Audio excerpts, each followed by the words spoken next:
Kubor ke Jowai Diocese Meeting.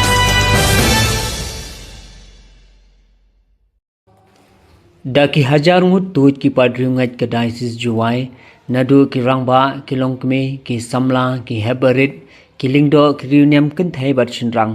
Shaka Jingïaid Pilgrim ba shisien shisnem. Shaka shrine jong ke Dohnud Bakhuid Tam Jisu ke badan Shnong Byndihati. Kabalalong haka arpa praterik Jylliew hajar rieu. Mentau snem ya ke Jingïaid Pilgrim le sedang na Don Bosco College Byndihat. Naduh ke puar Kynthei baje min step. Bod sa Jingmane sakramen haka puar sipeu baje min step. Balayalam da ke prayer group Byndihati haka bau Fr Richard Shylla ula ai ke jingpusan ke ba Shongkun Byndihati bar Fr Ebormitre Lamare ula ai ya ke jingkerku. Haka puar si baje siteng no pasngi la pelong ya ke Jingïaid procession Dohnud Bakhuid Tam Jisu da ke jingduai bar jingroi bar riewblei. La penpo penpeng ya ke procession da ke jingtem jingput basnyo thiang na kaban ki Khynnah Skul ke Sacred Heart Secondary School Bindihati.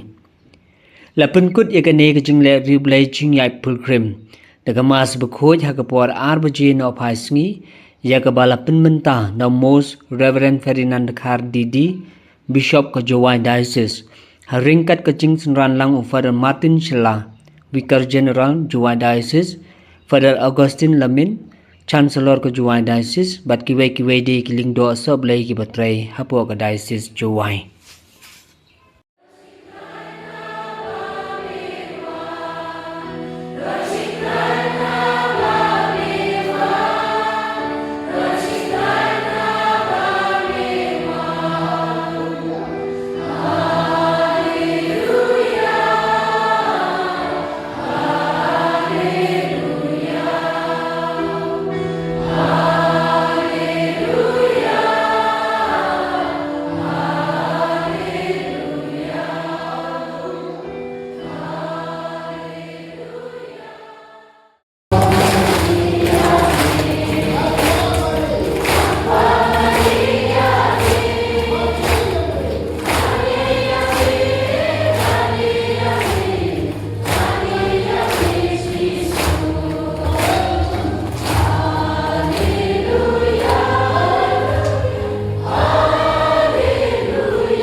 dan ketuga dur babu yang do kedurun petang Jisu dan Jisu hero baang umne. Christ is the head of the family. Jisu dan kita begini kesan. Kimut balok pa kimi ikut kibo yang Jisu yang boleh hakmat do. Abraham tarik kene dalam jauh bersin. Bensoha bantuku Jingïaid Pilgrim Bahan pententang iki Bakin kelalang Kamet Batkasnam Jong try Jisu Christ Kepada hukum ini Banten Mentah